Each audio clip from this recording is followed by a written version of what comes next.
একটু খেয়াল করে শুনবেন, আমরা তাফসীর আকারে কথা বলবো ইনশাআল্লাহ। সূরা ইউনূস কোন সূরা? বলেন বলেন। এটা একটা নবীর নাম। কার নাম? মানুষ বিপদে পড়লে একটা দোয়া পড়ে, দোয়ার নাম কি? জালেমরা এমন বিপদে পড়েছে এই দোয়া পড়তে পারে না, কারণ আল্লাহ যারে বসিয়েছে তার নাম ইউনূস। ও পড়বে কি করে? দোয়া ইউনূস পড়তে গেলে ওর নাম আসবে। এজন্য বলছে আমি এমন ঝামেলা আছি, বিপদে পড়ে যে ইউনূস পড়বো সে কায়দাও নেই। যে আসতেছে ওর নাম কি? দরুদ সালাম পাঠ করার মাধ্যমে আমাদের আজকের আলোচনার বিষয় শান্তির ঘর। কি বললাম? বাংলাদেশটাকে একটা ঘর মনে করেন, এটাকে শান্তি দিয়ে পরিপূর্ণ করার জন্য কি লাগবে? সূরা ইউনূসের এই 25 নম্বর আয়াতে আল্লাহ আমাদেরকে সেটা শুনিয়েছেন। আল্লাহর কথা শুনি আমরা ওইভাবে দেশটা সাজাবো, পুরা দেশটাকে আল্লাহ শান্তি দিয়ে পরিপূর্ণ করে দেবেন ইনশাআল্লাহ। কোরআনে কারীম থেকে পড়েন, আউযু বিল্লাহি মিনাশ শাইতানির রাজীম, বিসমিল্লাহির রহমানির রহিম,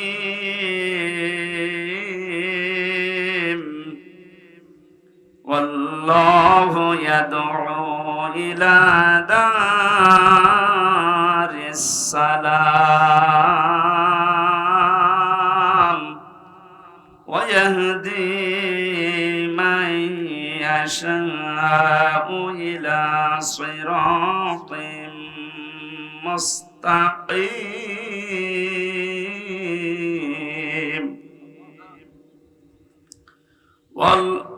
লিল্লাযীনা আহসানুল হুসনা ওয়া জিয়াদা। সূরা ইউনূসের একটা মাত্র আয়াত আর একটা আয়াতের খণ্ড বিশেষ আমরা পড়েছি। এটা 10 নাম্বার সূরা কোরআনে কারীমের, মক্কায় নাজিল হয়েছে। আয়াত আছে 109টা, রুকু আছে 11টা। 25 নাম্বার আর 26 নাম্বার আয়াতের প্রথম অংশটা আমার আলোচনার বিষয়। আজকে আমি কোরআন দিয়ে সাজিয়েছি, এটা শান্তির ঘর। কিসের ঘর? ঘরটা যদি শান্তির হয় এই পৃথিবীর মানুষের হায়াত বেড়ে যাবে। এই যে আমরা পুরুষ মানুষ যারা আছি, বাইরের জীবন থেকে যখন সাংসারিক জীবনে আসি, ঘরটা যদি শান্তির ঘর হয়, আল্লাহ পাক আমাদেরকে ওই দোয়াও শিখিয়েছেন যে আমার কাছে এই দোয়াটা করো, রব্বানা হাবলানা মিন আজওয়াজিনা ওয়া যুররিয়াতিনা কুররাতা আ'য়ুনি ওয়াজআলনা লিল মুত্তাকিনা ইমামা। আল্লাহ পাক বলেন, বান্দারা আমার কাছে বল, হে আমাদের রব, তুমি আমাদেরকে বউ দাও, সন্তান আদি দাও, এমন সন্তান এমন স্ত্রী আমাদের কপালে তুমি তৈরি করে দাও যেগুলো দেখলে আমাদের চোখ শীতল হয়ে যায়। ফরিদপুরবাসী এমন বউ দরকার যে বউ দেখলে আমাদের চোখ শীতল হয়ে যায়, অন্যদিকে আমাদের মন আর না চায়। বউ শুধু সুন্দরী হলে এটা হবে তা না, বউকে দিনদার হওয়া লাগবে। এই পৃথিবীর ময়দানে যত কর্মে যত কঠিন কাজ আছে, বাইরের জীবনের সব শক্ত কাজগুলো করে যখন মানুষ বাড়িতে আসবে, ঘরে প্রবেশ করার সঙ্গে সঙ্গে স্ত্রীর মাধ্যমে আল্লাহ একটা আলাদা শান্তি পুরুষকে দেবে। আমিন আয়াতিহি আন খালাকাকুম মিন আজওয়াজিকুম লিতাসকুনু ইলাইহা ওয়া জাআলা বাইনাকুম মাওয়াদ্দাতা ওয়া রাহমা। আয়াতের ব্যাখ্যা বিশ্লেষণ এইটাই বলে। এইজন্য মানুষ কাবা শরীফ যখন তাওয়াফ করে, প্রত্যেকটা চক্কর দেওয়ার সময় আমি দেখেছি রুকনি ইয়ামিনী থেকে শুরু করে হাজরে আসওয়াদ, এই জায়গাটা পার হওয়ার সময় লক্ষ লক্ষ মানুষেরা পড়তে থাকে, রব্বানা আতিনা ফিদ দুনিয়া হাসানা, হে আল্লাহ দুনিয়ায় হাসানা দাও। তাফসীরে হাক্কানিতে দেখেছি দুনিয়ার হাসানা প্রধানত 3টা। 1 নম্বরে শান্তির ঘর।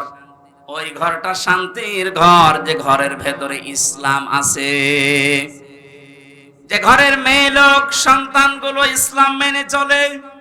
বাইরের জীবন থেকে আসার পরে ঘরটা আল্লাহ এমন শান্তি পরিপূর্ণ করে রাখে, বাইরের যত ক্লান্তি শ্রান্তি সব আল্লাহ ঘরে প্রবেশ করলে দূর করে দেয়। এই যে রাতের বেলা এখন বাড়ি রাস্তা দিয়ে যাওয়ার সময় কত রকমের ভয়, কিন্তু ঘরে প্রবেশ করলে একটা আলাদা শান্তি আল্লাহ তৈরি করে দেয়। আল্লাহ রাব্বুল আলামিন বলেন, আমার ইসলামের একটা ঘর আছে, এই ঘরটা পরিপূর্ণ করা শান্তি দিয়ে। এই ঘর যদি কেউ শান্তি দিয়ে পরিপূর্ণ করে নিতে চায়, কমপক্ষে 16টা বিষয় দুনিয়াতে তাকে মানা লাগবে। আল্লাহ এই ঘরের দিকে আমাদেরকে আহ্বান জানাচ্ছেন, আল্লাহু ইয়াদউ ইলা দারিস সালাম। আল্লাহ তোমাদেরকে ডাকতেছেন শান্তির ঘরের দিকে। আল্লাহ যে ঘরের দিকে ডাকে, ঘর কিসের ঘর বলেন তো? আরো জোরে বলেন। ঘর বানাতে হলে আমরা কয়েকটা জিনিস পাই, এদিকে তাকান। এক নম্বরে পৃথিবীতে যত ঘর আমরা দেখতে পাই, ঘরের 4টা খুঁটি লাগে। খুঁটি না হলে, পিলার না হলে ঘর তুলতে পারবেন? প্রথমে খুঁটি লাগবে। এই খুঁটি 4টা খুঁটি যদি আপনি ইসলামের যে ঘরে প্রবেশ করতে চান, এই ঘরের 4টা খুঁটি আল্লাহ সাজিয়েছেন নামাজ দিয়ে, রোজা দিয়ে, হজ দিয়ে, যাকাত দিয়ে। ঘরে শুধু খুঁটিগুলোই হলে হয় না, কেউ যদি ঘরকে মজবুত করতে চায়, বিপদ আপদ থেকে, শত্রুর হাত থেকে মুক্ত করতে চায়, অবশ্যই ঘরে বসবাস করার জন্য ছাদ দেওয়া লাগবে, নাই টিনের ছাউনি দেওয়া লাগবে। কথা বলেন ঠিক কিনা? আল্লাহ যে ঘরের কথা জানাচ্ছেন যে ইসলাম নামক ঘরে, ঘরে প্রবেশ করলে শান্তি পাওয়া যাবে। এই ঘরটা আমার আল্লাহ ছাদ হিসাবে যার নাম দিয়েছেন, এইটার নাম হচ্ছে কালিমা। আপনি এইটা না থাকলে ঘরে প্রবেশ করতে পারবেন ঠিক, কিন্তু থাকতে পারবেন না আরামে। উপর থেকে বৃষ্টি আসবে, ভিজে যাবেন, এমনকি বহু ঝড় ঝাপটা আসতে পারে। আমরা এখন এমন একটা ঘর তৈরি করতে চাই বাংলাদেশকে, যে ঘরে এই ডাকাতি থাকবে না, ঝড় ঝাপটা আসবে না, চিন্তা থাকবে না, চিন্তায় রাহাজানি এরকম কোন ভয় আমাদের এই ঘরের ভেতরে আসবে না। পুরা 56,000 বর্গ মাইল আমরা একটা ঘর বানাতে চাই। কথা বলেন ঠিক কিনা? এটা বানাতে হলে আল্লাহ পাক যে নিয়ম নীতিগুলো দিয়েছে, এইগুলো আমাদের দেশে এখন কাজে লাগান। ডক্টর মোহাম্মদ ইউনূস করবেন কিনা জানি না। এই যে নামাজের জন্য আমরা অনেকে দাওয়াত দিয়ে বেড়াই, নামাজ দাওয়াত দেওয়ার বিষয় না, নামাজ রাষ্ট্রীয়ভাবে কায়েম করার বিষয়। কোরআনে কারীম জানিয়েছে, আল্লাযীনা ইম্মাক্কান্নাহুম ফিল আরদি আকামুস সালাহ ওয়া আতাবুস যাকাতা ওয়া আমারু বিল মা'রুফি ওয়া নাহাউ আনিল মুনকার ওয়ালিল্লাহি আকিবাতুল উমুর। আল্লাহ বলেন, আমি কোন মুমিনকে যদি রাষ্ট্র ক্ষমতায় বসাই, ক্ষমতা পাওয়ার পরে তার কাজ হবে নামাজের বিল সমাজে জারি করা। যদিও 1 মাস 2 দিন হয়ে গেল, এখনো পর্যন্ত আমরা এটা পাইনি। তাহলে এমন মানুষকে এখানে পাঠাতে হবে যে মানুষগুলো এসে আল্লাহর কোরআনের এই কথাটা পালন করবে। কথা বলেন না কেন? এটা যদি রাজনীতি মনে করে আপনি চলে যান, আপনার কপালে আগুন লাগবে। এটা হামজা বানাচ্ছে না, আল্লাহ বানিয়ে দিয়েছেন। শান্তির ঘর তৈরি করতে হলে মাস্ট বি নামাজ রাষ্ট্রীয়ভাবে নিয়ে আসা লাগবে। হয়তো আমি দাওয়াতি কাজ করে সলিমদ্দি ভাই, কলিমদ্দি ভাই নামাজ পড়তে যাই, এভাবে দাওয়াতি কাজ করে কয়জন আসবে? এটা আইন পাশের বিষয়। আল্লাহ আমার একটা শান্তির ঘর তৈরি করে দিতে চান। ঢাকা বিশ্ববিদ্যালয় এখন যিনি ভিসি, উনি ইমামতির যোগ্যতা রাখেন, উনি নিজে ছাত্রদেরকে সাথে নিয়ে নামাজ আদায় করাচ্ছেন। আজকে আমি একটা সিভিল সার্জনের ভিডিও দেখলাম, একটা জেনারেল মানুষ কোরআনে কারীম এমন মধুর কণ্ঠে কারি আব্দুল বাসিদের মতো তেলাওয়াত করছে, জীবনটা জুড়িয়ে যাচ্ছে। আমরা যে বলেছিলাম বাংলাদেশে 1628 জন মানুষ দায়িত্বে আছে, আমরা সবাই এরকম কোরআনওয়ালা মানুষ চাই। ঢাকা বিশ্ববিদ্যালয়ের ভিসির মতো বাংলাদেশের যত বিশ্ববিদ্যালয় আছে, প্রতিটি বিশ্ববিদ্যালয়ে এরকম ভিসি দেখতে চাই, যারা নিজেরা ছাত্র ছাত্রীদেরকে নিয়ে ইমামতি করার যোগ্যতা রাখে।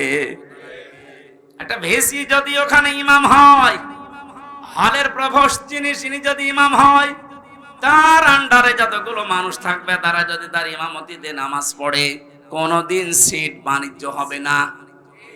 খাদ্যের জন্য কোনোদিন বাণিজ্য করা হবে না। 1 মাস 2 দিনের রিপোর্ট আজকে দেখেছেন, শুধুমাত্র জালেমরা বিদায় নেওয়ার কারণে যে সমস্ত হলগুলোতে ভর্তুকি দেওয়া লাগতো, খাবারের সমস্যা ছিল, লস হইতো, এই খাবারের হোটেলগুলোর মালিক এখন হলের যারা দায়িত্বে আছে ওরা বলছে আমাদের আর লস হচ্ছে না। সুবহানাল্লাহ বলতে পারেন না? এতটুকু বৈষম্য দূর করার পরে যদি স্বাভাবিক অবস্থায় ফিরে আসে, এখনো যে জালেম গুলো চেয়ারে বসে আছে এগুলোকে নামান, বিশেষ করে চোপ্পু মিয়াকে। কথা বলছে না কেন? জালেমদের থাকাকালীন একে নিয়োগ দেওয়া, এই চোপ্পু মিয়াকে তাড়াতাড়ি নামান। একে দিয়ে কিন্তু মাঝে মাঝে একটা ইস্যু তৈরি করে ক্রু করার চেষ্টা চালাবে জালেমরা, কারণ জালেমরা তো বসে নেই, বিভিন্ন জায়গায় যে ওরা কিন্তু কাজ চালিয়ে যাচ্ছে এখনো। কয়েকদিন আগে আমি সিঙ্গাপুরে গিয়েছিলাম, এখান থেকে যে জালেমরা পালিয়েছে ওখানে আমি জুলুমের বিরুদ্ধে বক্তব্য দেওয়ার কারণে ওই দেশের পররাষ্ট্র মন্ত্রণালয় নালিশ দিয়েছে আমার নামে। বলেছে ওনার দেশে মামলা আছে, আর উনি এসে দেশে বক্তব্য দিল। ওই দেশে যারা দায়িত্বে আছে ওরা খোঁজ খবর নিয়ে এই 2-3 দিন আগে যেহেতু মামলাটা ডিসমিস হয়ে গেছে, ওরা বিপদে আছে। আরে বেটা, ওরে আদালত থেকে তো বেকসুর খালাস দিয়েছে, ওর কোনো দোষ নেই, তুই বেকার ওর নামে উল্টা পাল্টা করে আমার কাছে নালিশ দিলি। ও দেশটা তো আমাদের মতো হুসুকে বাঙালি না, ওরা খোঁজ খবর নিয়ে দেখতে পেয়েছে জামিনের অপরাধ, যারা নালিশ দিয়েছে নালিশ পার্টি এখন থাকার খবর আছে। নিজের পায়ে নিজে কোড়াল মারছেন। বাইরে বসে বসে যে মানুষগুলো ষড়যন্ত্র করছে এদের জন্য একটা কাজে এই ঝামেলাটা রয়ে গেছে, যেহেতু ওদের নিয়োগ দেওয়া এটা যেন আহ্বান জানাবো খুব তাড়াতাড়ি এই 1628টা চেয়ার থেকে এদেরকে নামিয়ে এতদিন যারা বৈষম্যের শিকার হয়েছে তাদেরকে চেয়ার গুলোতে বসান। এইটার জন্য ছেলেরা জীবন দিয়ে গেছে। কালেমাটা আমাদের যদি সাদ হিসাবে আমরা তৈরি করতে না পারি দেশে, কালেমা মানে কি? লা ইলাহা ইল্লাল্লাহু মুহাম্মাদুর রাসূলুল্লাহ, এটা একটা বাক্য। এটা বাস্তবে যদি আমরা নিয়ে যেতে না পারি, আমাদের যে ঘর বানাবে এই ঘরটা কিন্তু বসবাসের উপযুক্ত হবে না। ঘর বানিয়ে ছাদ দিলে শুধু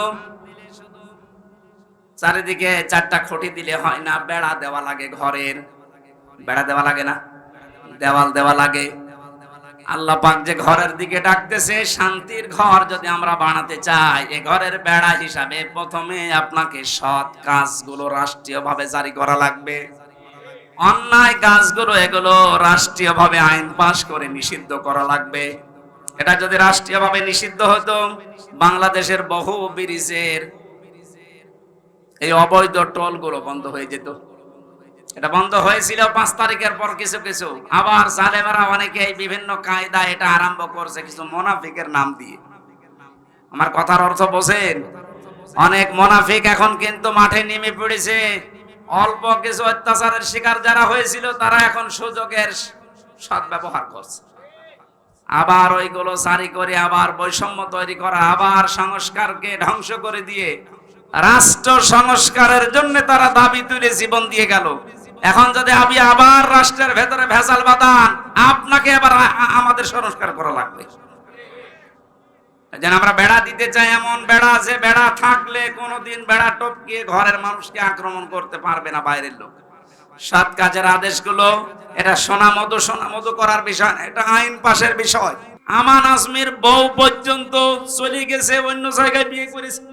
আপনি চিন্তা করতে পারেন, কারণ সে তো জানতো না যে আমার স্বামী বেশি আছে কিনা, এ মহিলারও কোনো দোষ নেই।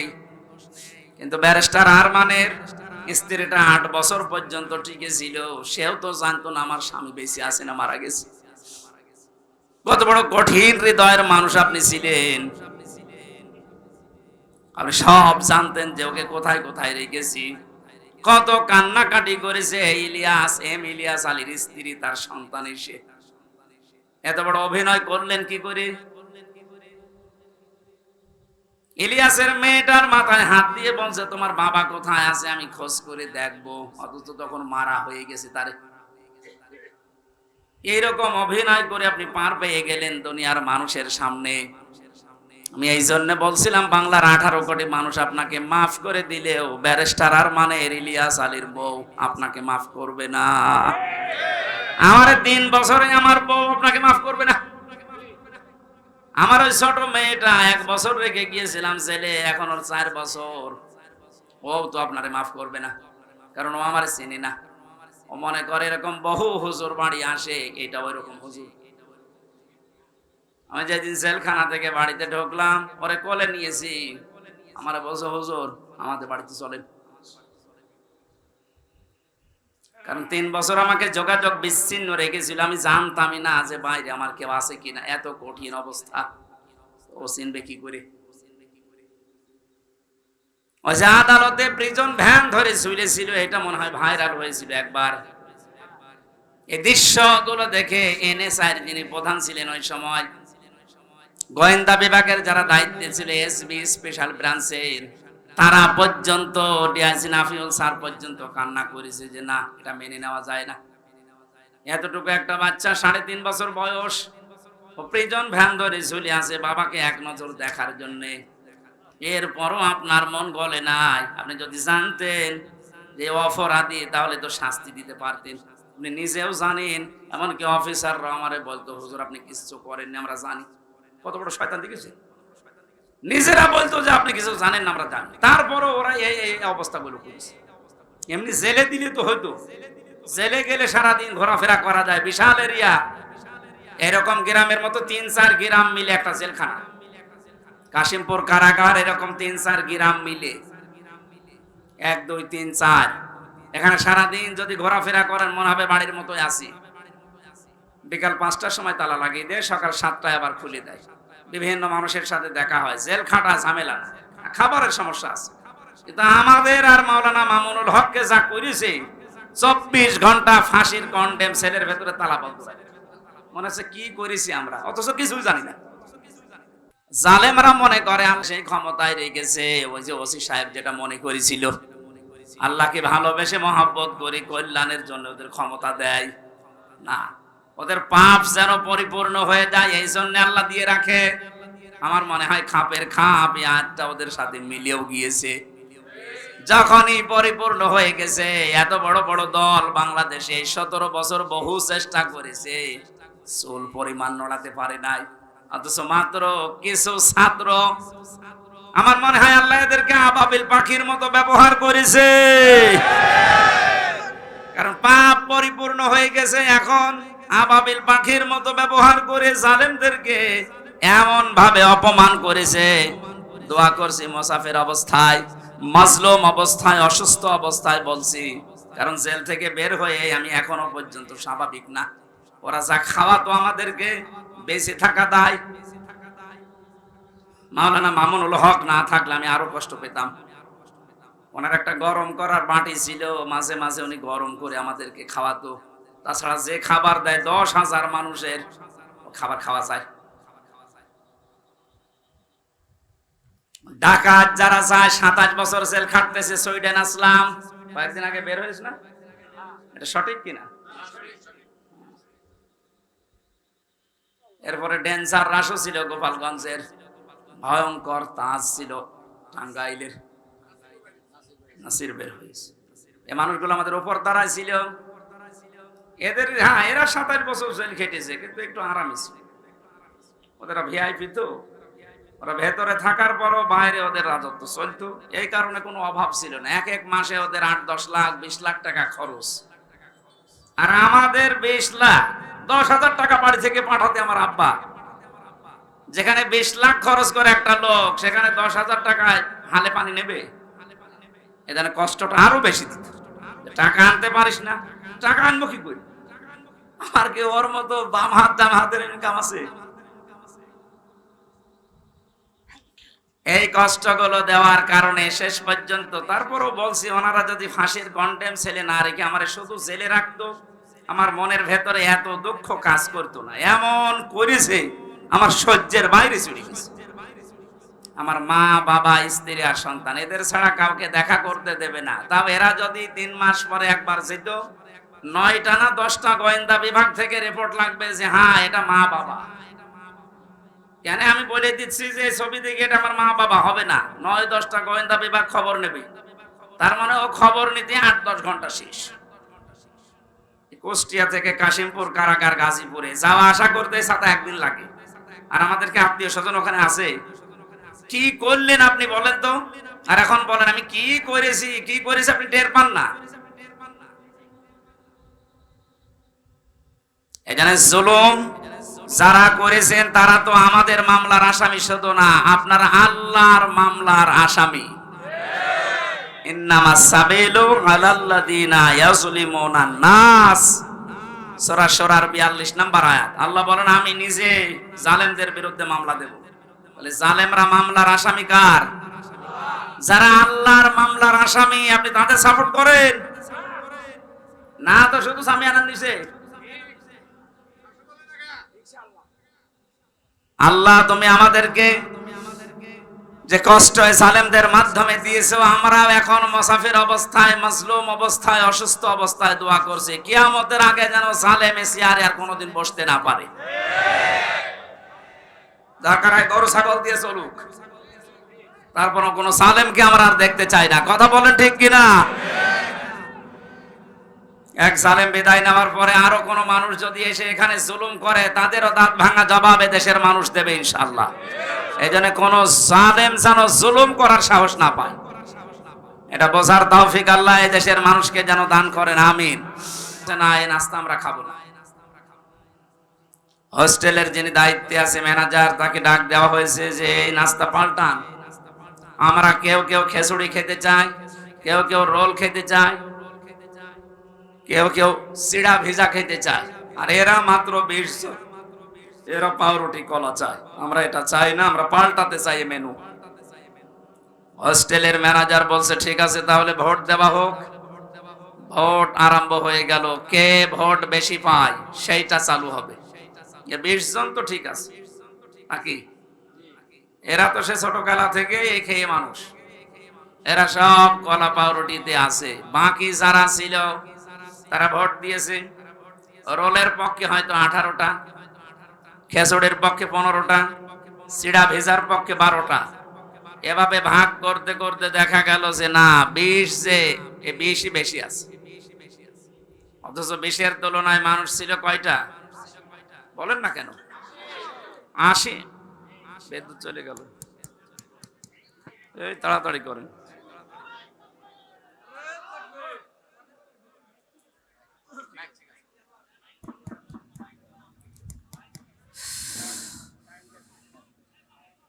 জেনারেটর আছে? হ্যাঁ চালু করুন, চালু চালু চালু। সুবহানাল্লাহ আলহামদুলিল্লাহ লা ইলাহা ইল্লাল্লাহ সুবহানাল্লাহ। এই মাওলানা আবু তালেব কোথায়? ঠিক আছে বসো। সুবহানাল্লাহ আলহামদুলিল্লাহ। এই ছেলে কি সমস্যা কি? বসেন বসেন বসেন, খুব জরুরি না হলে উঠবেন না। রংপুরের লাইনের মানুষগুলোকে আমরা একটা নামে ডাকি, কি কারণও আছে, সহজ সরল একটু বেশি, ওদের প্রশংসা করা যায়। কারণ সহজ সরল মানুষগুলো আর গরিব মানুষগুলো এ দরবেশ বাবার চাইতে 500 বছর আগে জান্নাতে যাবে। কথা বুঝতেছে? দরবেশের বাড়ি ঢাকা আর ওদের বাড়ি রংপুরে। নাম শুনলে আমরা মফিজ বলি। এই মফিজদেরই একজন আবু সাইদ জীবন দিয়ে আমাদের কাছে মুক্ত জীবনে ফিরিয়ে দিয়েছে। ঢাকার মানুষ দেয়নি তা না, মুক্ত ভাই ঢাকার মানুষ। সম্মানিত ভাইরা, আমি যেটা বলতে চাচ্ছিলাম, ওই জায়গায় একবার মাহফিলে দেখেছিলাম এক লোক হাত তুলেছে, মুরব্বী মানুষ। কি হয়েছে? আমি 1 নাম্বারে যাব। ঠিক আছে যান। আর একজন বলছে আমি 2 নাম্বারে, আর একজন 3 হাত তুলেছে। কি গো? বলছে যে আমি বিড়ি খাবো। তার মানে ওই 2 কাজ করে বিড়ি খেয়ে তারপরে আসবে। এখন কি বলবো? বললাম ঠিক আছে যান, মুরব্বী মানুষ, খেয়ে আবার তাড়াতাড়ি চলে যায়। তো এখানে যারা উঠতেছেন ওইরকম 3 নাম্বারে আছেন কেউ? 1 নাম্বার 2 নাম্বার ছাড়া 3 নাম্বারে যেন কেউ যাবেন না।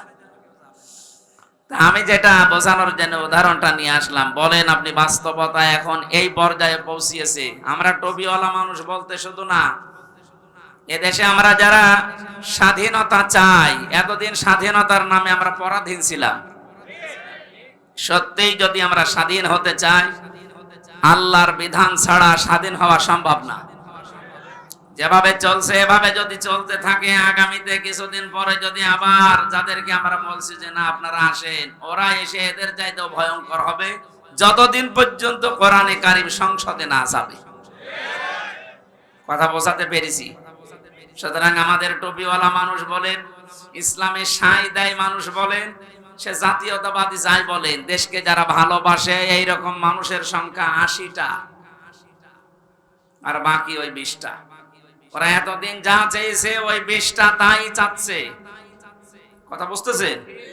এতদিন যা যা করেছে ওই 20টা ওইটাই চাচ্ছে, কিন্তু আমরা 80টা তো ওইটা চাই না। কারণ আমরা নিজেদের ভেতরে যদি ভাগাভাগি করে, কেউ খেচুড়ি, কেউ রোলমল, এই সমস্ত জিনিস নিয়ে 20টা পর্যন্ত যেতে না পারি, তাহলে কিয়ামতের আগে কিন্তু এটা পাল্টানো সম্ভব না। এই রুটি পাউরুটি, রুটি আর কলা যদি আমরা পাল্টাতে চাই, 80 জনকে আমাদের ছোটখাটো বিভেদ ভুলে সব খেচুড়িতে ভোট দেওয়া লাগবে। হ্যাঁ, কথা বলছেন? যদি এবার ভুল করেন ওই 20টা কিন্তু আবার আসবে।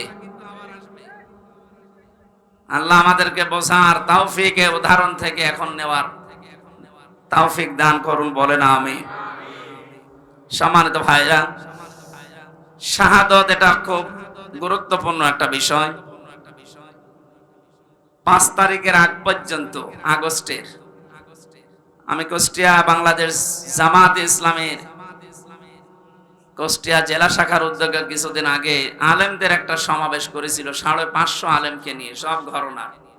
আজকে ফরিদপুরে হয়েছে প্রায় 750 আলেম, সব ঘরানার আলেম এক জায়গায় এসেছিল। মুফতি ফখরুল ইসলাম কওমি মাদ্রাসার মুহতামিম, উনিও এসেছিলেন। জামাতে ইসলামের বাংলাদেশের হামিদুর রহমান আজাদ কেন্দ্রীয় সেক্রেটারি সহকারী, উনিও এসেছিলেন। ভারপ্রাপ্ত সেক্রেটারি যিনি ছিলেন মাওলানা এটিএম মাসুম, উনিও এসেছিলেন। মাওলানা কামরুল ইসলাম সাইদ আনসারী, আপনাদের পাশের জেলা ফরিদপুর মাদারীপুরে বাড়ি। এই সমস্ত মানুষগুলোর কথা শুনছিলাম, আমি নিজেও 5-7 মিনিট কথা বলেছিলাম। একটু ভাবলাম ওই জায়গায় দাঁড়িয়ে দাঁড়িয়ে, যে এই যে সুন্দর একটা দৃশ্য, এখানে 750-র উপরে আলেম, 3-4 ঘন্টা পর্যন্ত অনুষ্ঠান চলছে। অথচ আগস্টের 5 তারিখের আগে এই অনুষ্ঠান 500 না, 750 না, 7.5 জন যদি এক জায়গায় হতো আলেম, 10টা মামলা হইত। এটা বানিয়ে বললাম না, এইটাই ঠিক। কোন জায়গা থেকে কোথায় এসেছি আমরা, আপনি টের পাচ্ছেন? জালেমরা মনে করেছিল আর আমি আছি, শান্তিতে আছি, আল্লাহ মনে হয় আমাদেরকে ভালোবেসেই রেখেছে। আমার যখন 11 সালে গ্রেফতার করেছিল ওসির বাড়ি গোপালগঞ্জে, আমার প্রথমে থানায় নিয়ে, মসজিদ থেকে জুমার নামাজ পড়ে কেবল বের হয়েছি সিঁড়িতে, আমার এসে গ্রেফতার করে নিয়ে চলে গেল। কি অপরাধ আমার? ওসে থানায় চলে। কি বলবেন? তো আপনি সুদের বিরুদ্ধে কথা বলেন কেন? এ কথা কি আমি বলি না আল্লাহ বলে? সুদের বিরুদ্ধে বক্তব্য কার? আমি তো শুধু অ্যাডভার্টাইজ করেছি, আর ওই দায়িত্বই তো আমার। আমি অ্যাডভার্টাইজ না করলে আমার খবর হবে না। বিভিন্ন রকমের দোষ চাপিয়ে দিলে, যে শিবির করে, শিবিরের রক কেটে বেড়ায় আন্দাজে। এই যে আমার বন্ধু পেছনে বসে আছে মাওলানা আবু তালেব, আমার অনার্স মাস্টার্স ওনার সাথে একসাথে ছিল বিশ্ববিদ্যালয়ে আল কোরআনে। জিজ্ঞেস করেন তো, আমি জীবনে কোনোদিন অ্যাক্টিভ হয়ে মিছিল মিটিং এ গেছি? আন্দাজে একটা এক লাগিয়ে দিলেন আপনি। আমারে বলে শিবিরের কেন্দ্রীয় লিডার। আরে শয়তান, শিবিরের কেন্দ্রীয় লিডার বুঝিস?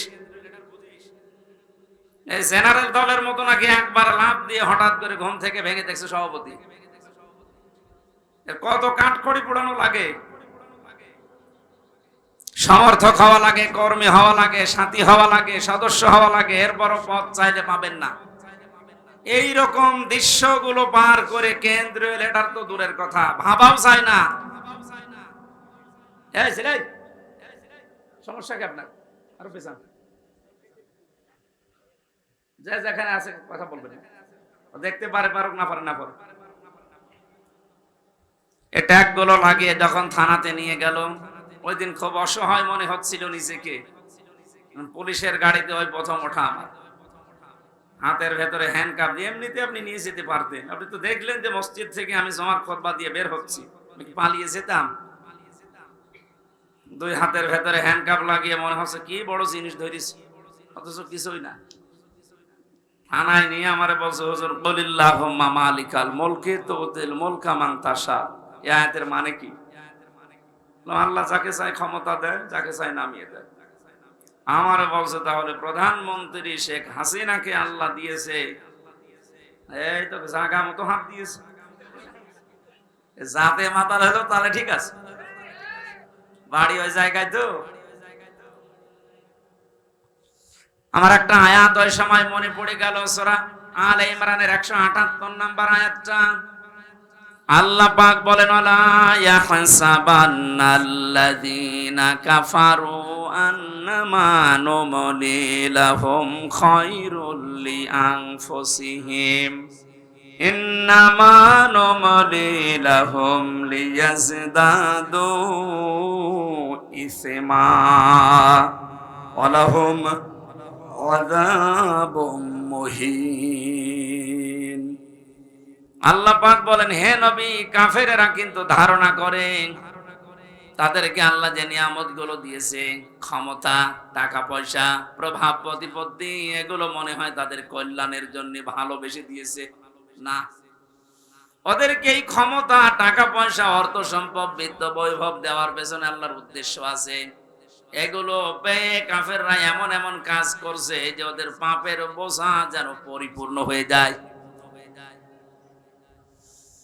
এই 15.5-16 বছরে এই জালেমদের পাপের বোঝা এত বেশি ভারী হয়ে গেছে, লিয়াজদাদু ইসমা,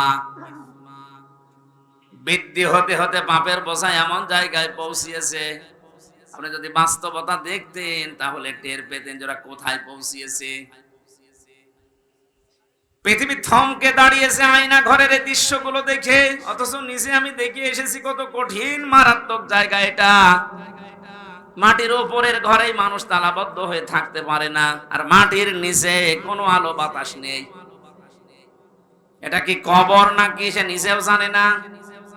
24টা ঘন্টা তালা লাগানো, এদিকে 2.5 হাত, এদিকে 1.5 হাত, এতটুকু জায়গায় সামনে একটা টয়লেট দেওয়া। জালেমদের এত দিন অত্যাচার, জুলুম, নির্যাতন করার পরও মন নরম হয় নাই। আর এখন মাঝে মাঝে ভিডিও বার্তা পাঠায় যে আমার দোষ কি যে মানুষ আমারে তাড়িয়ে দিল। কোন দোষ পাননি, এদিকে আসেন, আপনার দোষ দেখাচ্ছে। আয়না ঘরের সাথে যারা সম্পৃক্ত, আমার মনে হয় একটাকেও আল্লাহ কোনোদিন ক্ষমা করার কথা না। কারণ যে কষ্ট তারা মানুষকে দেয়, পশুর সাথেও মানুষ এত বড় নিকৃষ্ট আচরণ করে না। আরে ভাই, সেখানে 1 ঘন্টা, 5 ঘন্টা, 10 ঘন্টা, 2 দিন, 4 দিন রেখে ছেড়ে দিলেও তো হয়। আপনি চিন্তা করতে পারেন, 8 বছর একটা লোককে ওইভাবে বেঁধে রেখেছে। সারা বাংলাদেশের সব মানুষ যদি এদেশের জালেম যারা ছিল তাদেরকে মাফ করে দেয়, ব্যারিস্টার আরমানের বউ জীবনও মাফ করবে না।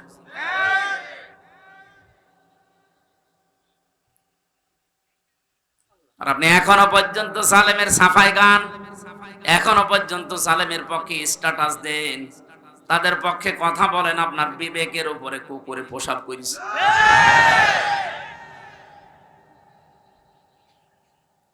বলে, আপা আপনি ঘাবড়াবেন না, আপনি ঘাবড়ালে আমরা নরম হয়ে যাই। সেনাবাহিনী ধরেছে ওইটারে নরম বানিয়ে ফেলেছে।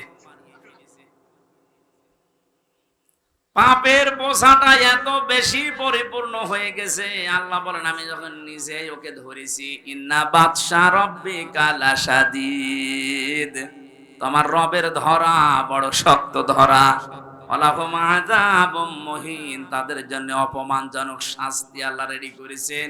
এর প্রমাণ কালামানিক বিসি পর্যন্ত উড়ে গেছে। ফরিদপুরের একজন সন্তান খান সাহেব নামে, মতিয়ার রহমান খান, ও একটা ডাবিং করেছে টকশোর। কালামানিকের মহিউদ্দিন খান বলছে তাই বলে আমার বিসিতে মারবে।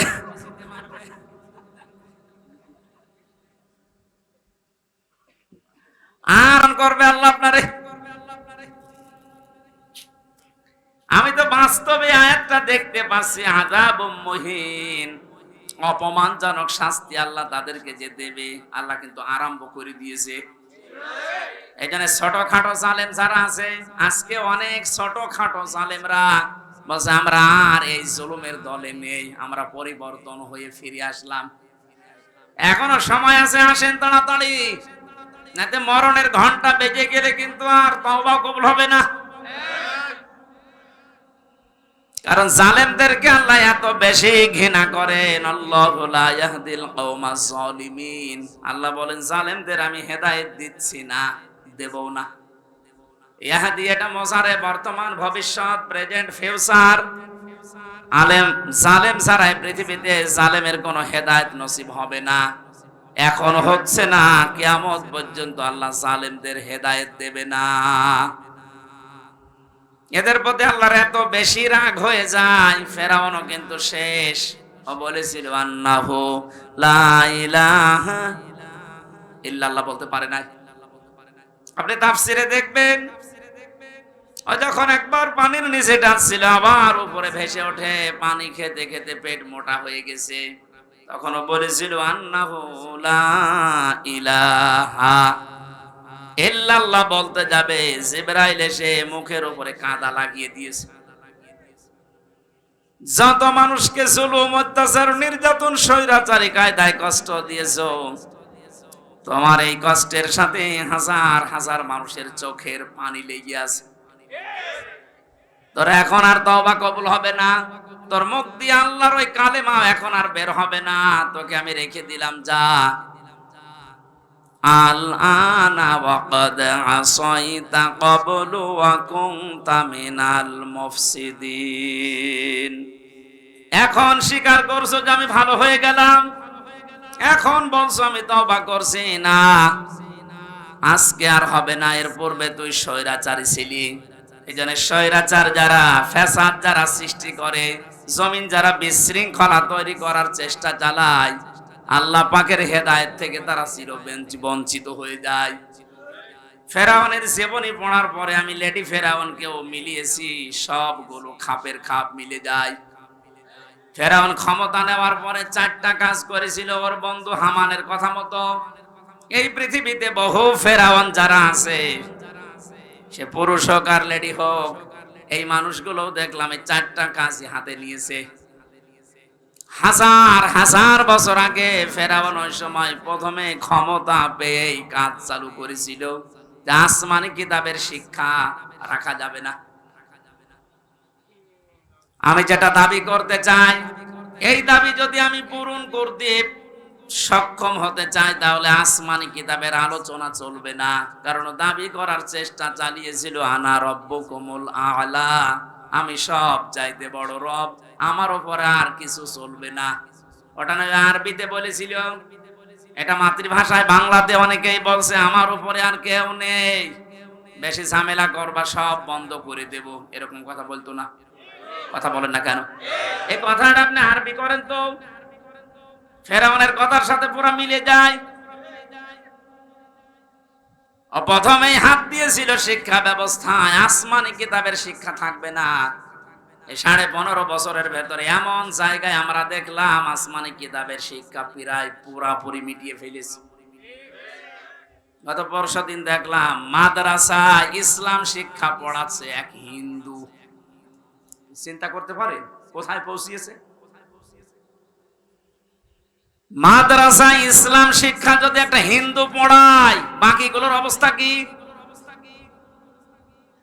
দেশটা কোথায় পৌঁছিয়েছে যে জাতীয় মসজিদের ইমাম পর্যন্ত পালিয়েছে।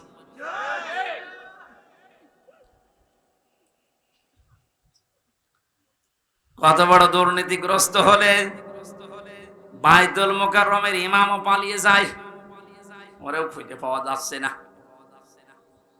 ফেরাউন ক্ষমতা পাওয়ার পরে ও যা করেছিল প্রথমে, আজকে পৃথিবীতে অনেক জালেমকে আমরা এইটাই দেখেছি, ওরা প্রথমেই হাত দিয়েছে শিক্ষা ব্যবস্থায়।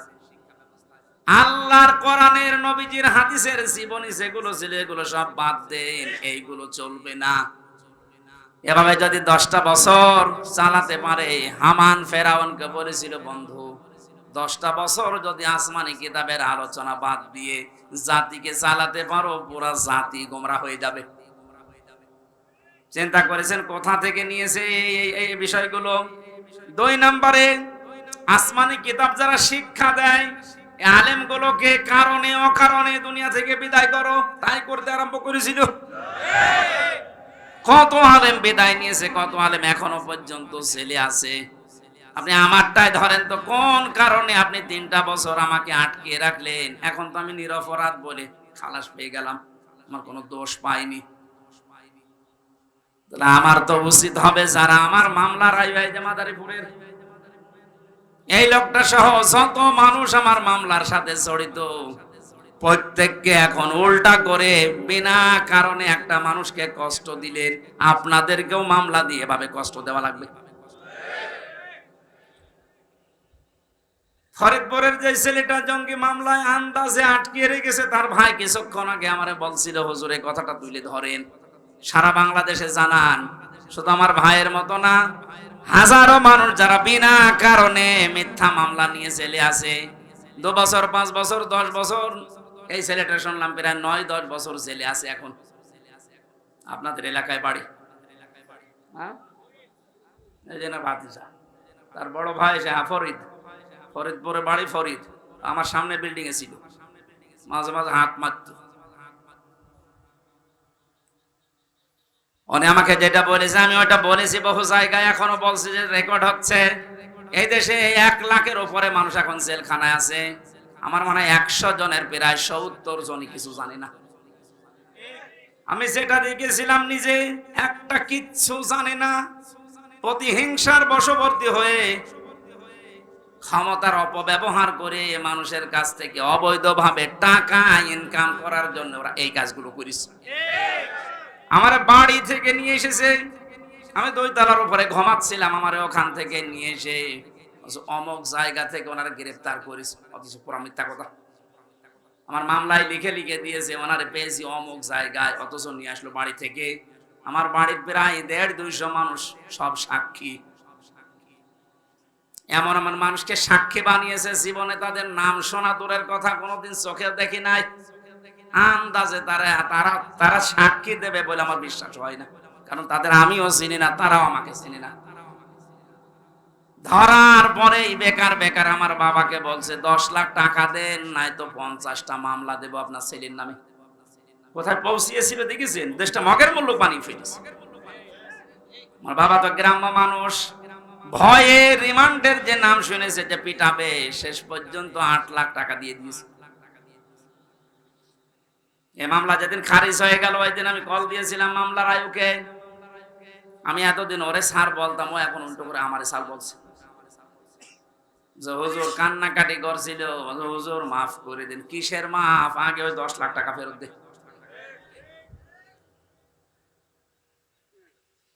কারণে অকারণে হাজারো মানুষকে আপনি এভাবে জেলখানায় রেখেছেন, যাদের মামলা প্রমাণ হয়ে যাচ্ছে, যারা নির্দোষ খালাস পেয়ে যাচ্ছে। আমার মনে হয় উচিত হবে সরকারের এই মুহূর্তে আইন পাশ করা, যারা এই মামলার আয়ু থেকে জড়িত উপর পর্যন্ত প্রত্যেকে এভাবে 8-10 বছর করে জেলে রেখে দেন। দেখেন কেমন লাগে। একটা মানুষ যদি পরিবারের যে মেন, সে যদি জেলে থাকে, তার পরিবারটা সে শুধু নষ্ট হয় না, তার পরিবারও শেষ। আমার 2টা মেয়ে, আমার স্ত্রী, আমার মা বাবা, আর তো কেউ নেই। আমার বাবা বৃদ্ধ, আমি নিজে শুধু ইনকাম করার মতো আমার একটা ব্যবসা ছিল কাপড়ের, সেটাও ধ্বংস হয়ে গেছে। আপনি সব কিছু নষ্ট করে দিলেন। 3টা বছর কি কষ্ট দিয়েছেন বাড়ির মানুষকে।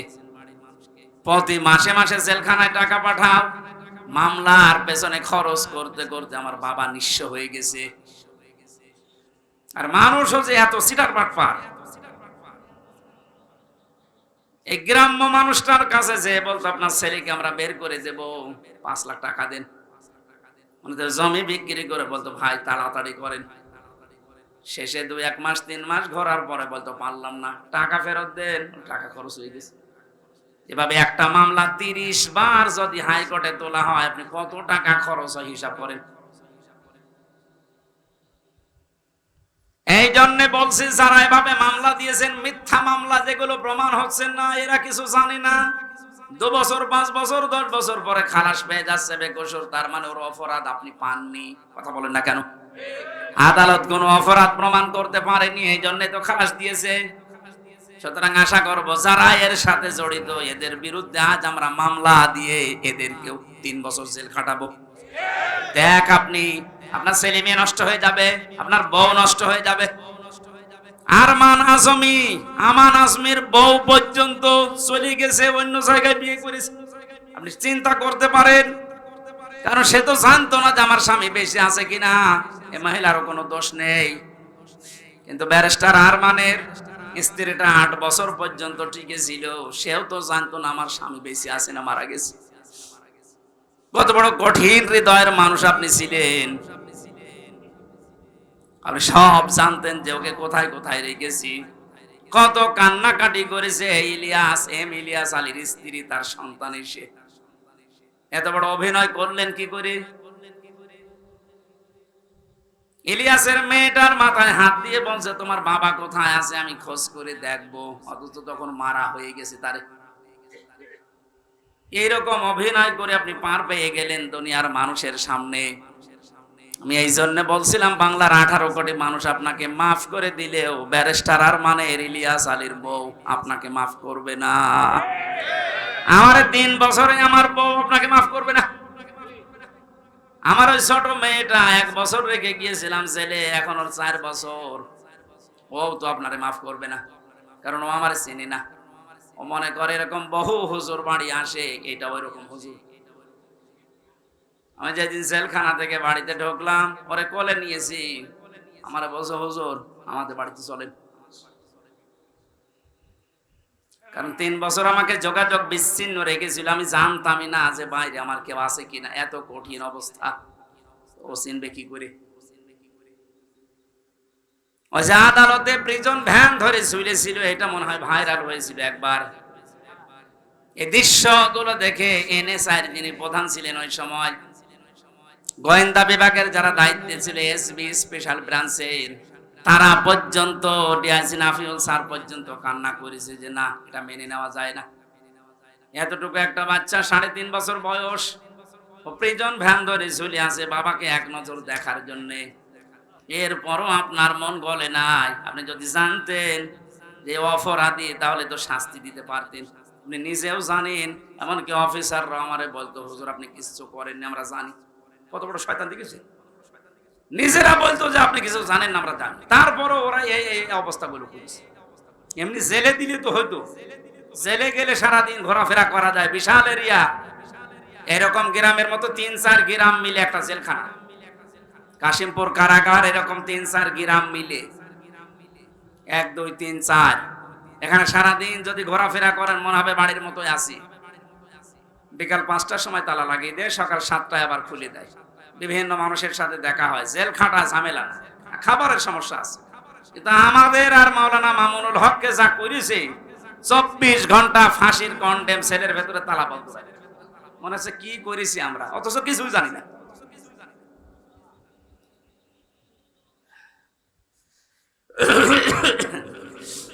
আমি আযাব মুহিনের কথা বলছিলাম। জালেমরা মনে করে সেই ক্ষমতায় রেখেছে, ওই যে ওসি সাহেব যেটা মনে করেছিল, আল্লাহকে ভালোবেসে মহব্বত করে কল্যাণের জন্য ওদের ক্ষমতা দেয় না।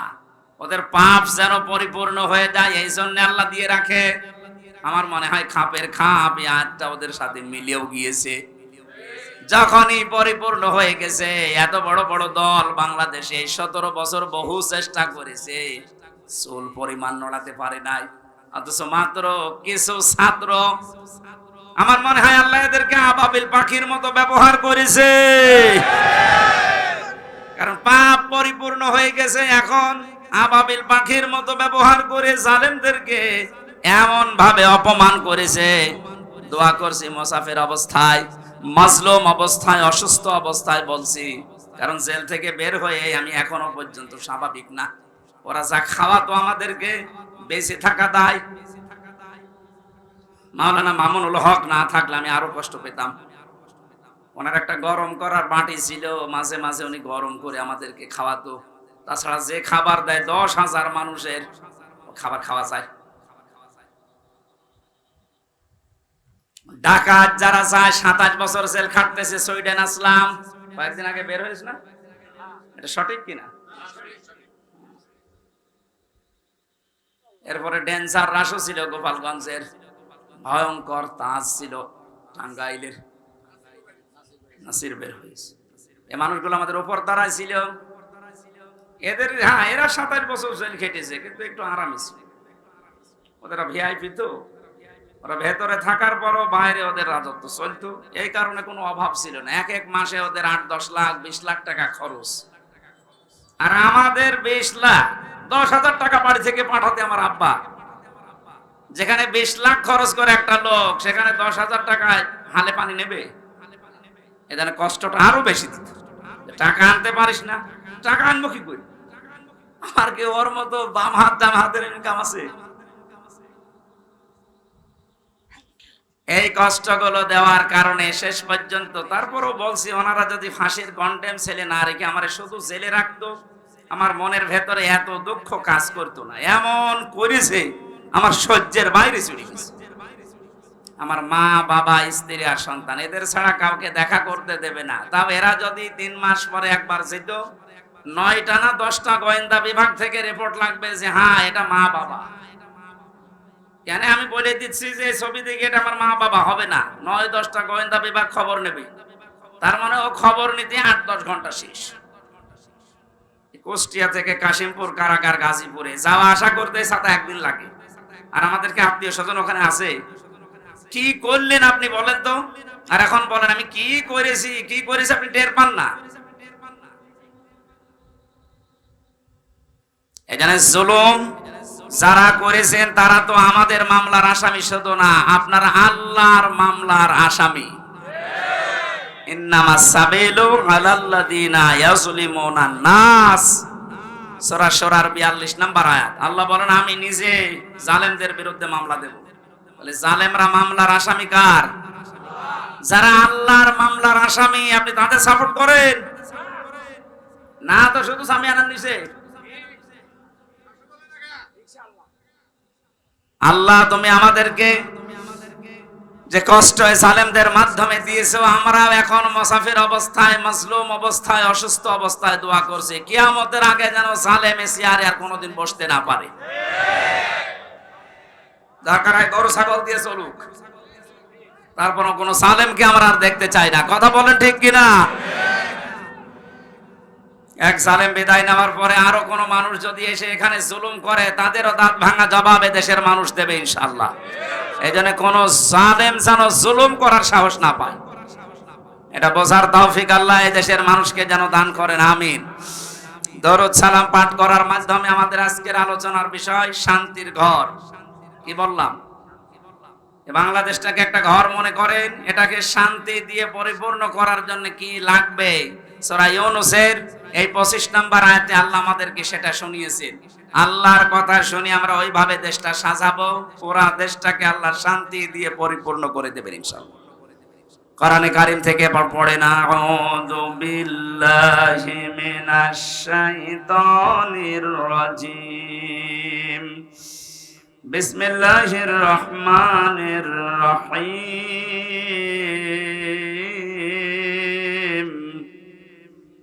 ওয়াল্লাহু ইয়াদউ ইলা দারিস সালাম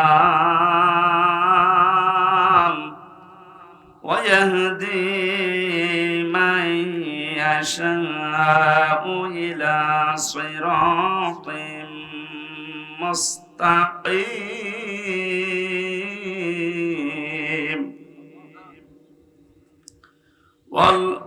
للذين أحسنوا الحسنى وزيادة আপনাদের কষ্ট হয়ে যাচ্ছে? নিচে কি ভেজা নাকি? একটু খেয়াল করে শুনবেন, আমরা তাফসীর আকারে কথা বলবো ইনশাআল্লাহ। সূরা ইউনূস কোন সূরা? বলেন বলেন। এটা একটা নবীর নাম। কার নাম? মানুষ বিপদে পড়লে একটা দোয়া পড়ে, দোয়ার নাম কি? জালেমরা এমন বিপদে পড়েছে এই দোয়া পড়তে পারে না, কারণ আল্লাহ যারে বসিয়েছে তার নাম ইউনূস। ও পড়বে কি করে? দোয়া ইউনূস পড়তে গেলে ওর নাম আসবে। এজন্য বলছে আমি এমন ঝামেলা আছি, বিপদে পড়ে যে ইউনূস পড়বো সে কায়দাও নেই। যে আসতেছে ওর নাম কি?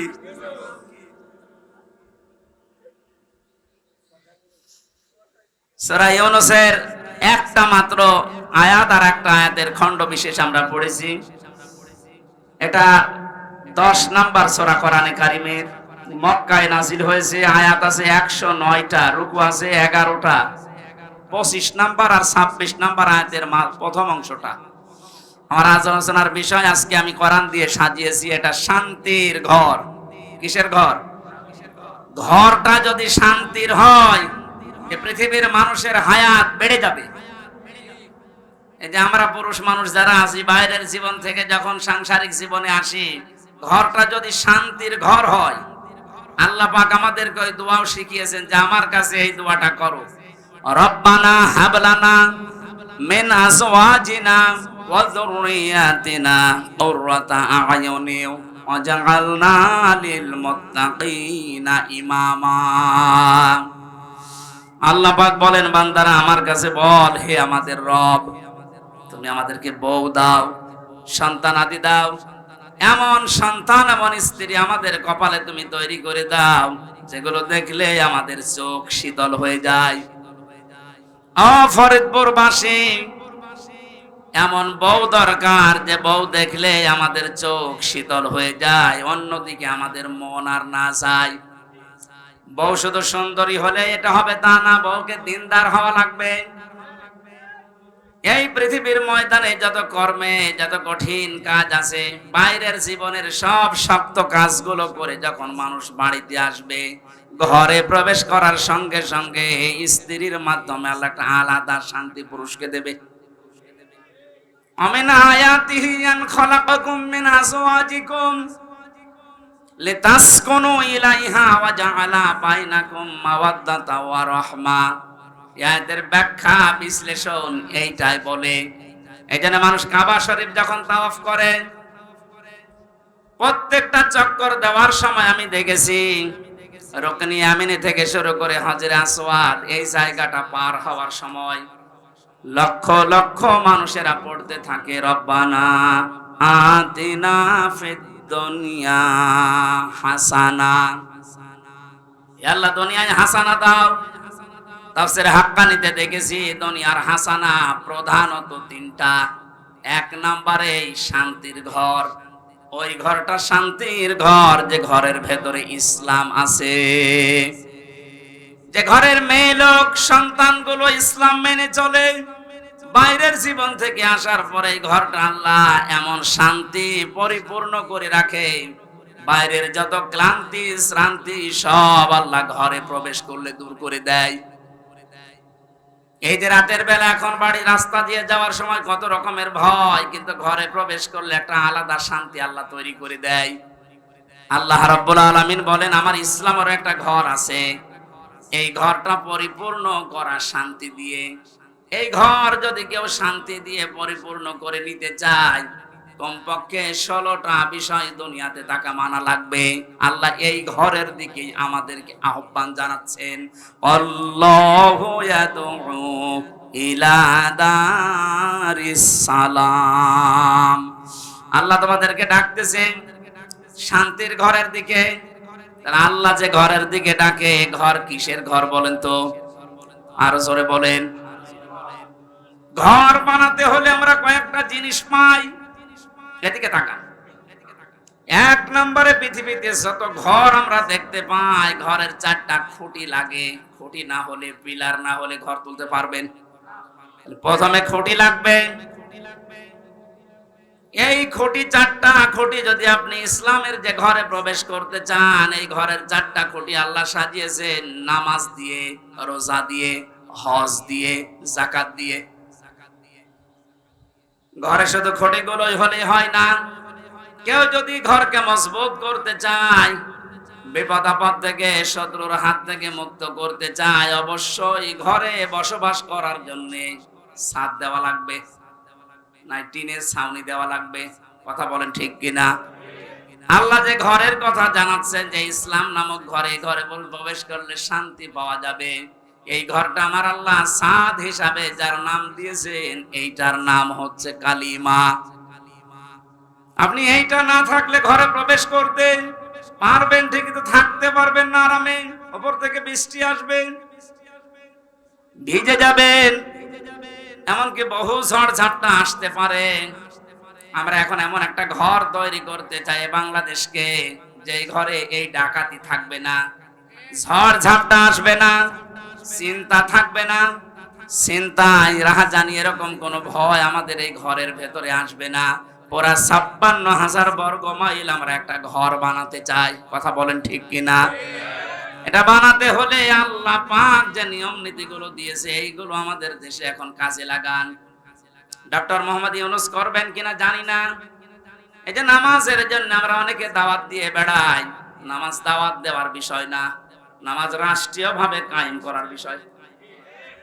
কোরআনে কারীম জানিয়েছে, আল্লাযীনা ইম্মাক্কান্নাহুম ফিল আরদি আকামুস সালাহ ওয়া আতাউয যাকাতা ওয়া আমারু বিল মা'রুফি ওয়া নাহাউ আনিল মুনকার ওয়ালিল্লাহি আকিবাতুল উমুর।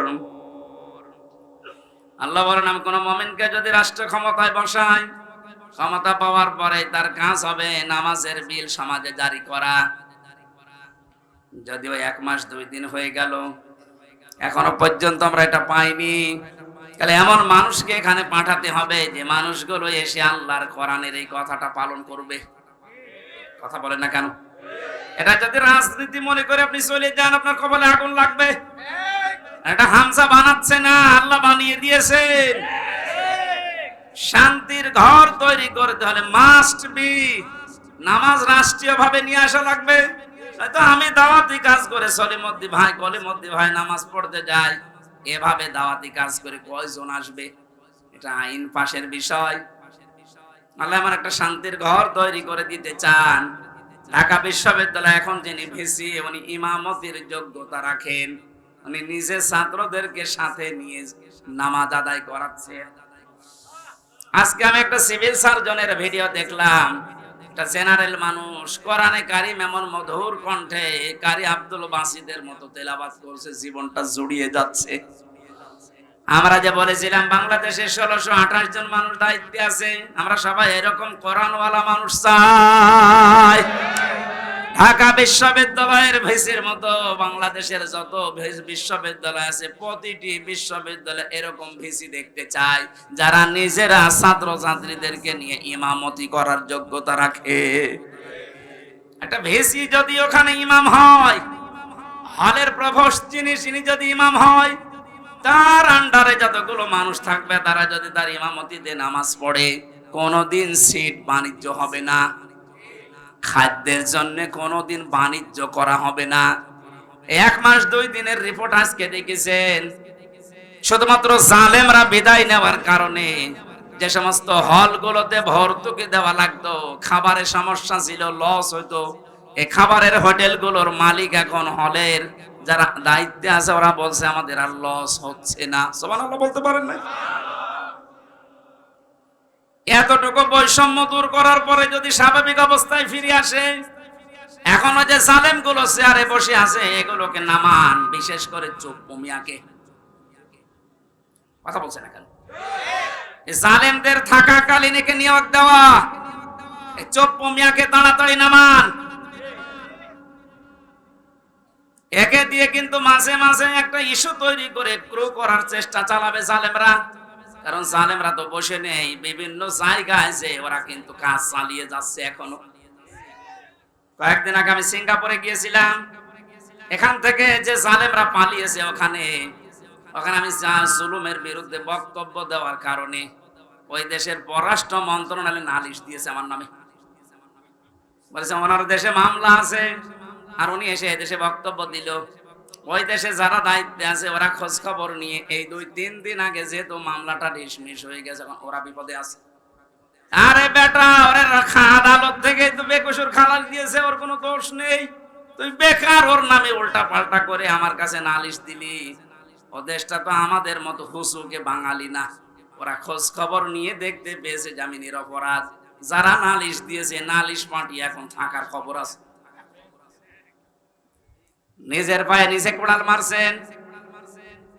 বাইরে বসে বসে যে মানুষগুলো ষড়যন্ত্র করছে, এদের জন্য একটা কাজে এই ঝামেলাটা রয়ে গেছে, যেহেতু ওদের নিয়োগ দেওয়া এটা যেন আহ্বান জানাবো খুব তাড়াতাড়ি এই 1628টা চেয়ার থেকে এদেরকে নামিয়ে এতদিন যারা বৈষম্যের শিকার হয়েছে তাদেরকে চেয়ার গুলোতে বসান। খ্যাতনামা ইসলামিক স্কলারদের বক্তব্য শুনতে আমাদের সঙ্গেই থাকুন। নিয়মিত আপডেট পেতে সাবস্ক্রাইব করে বেল বাটনে প্রেস করুন। Rosni 24. Enjoy the Holy Quran.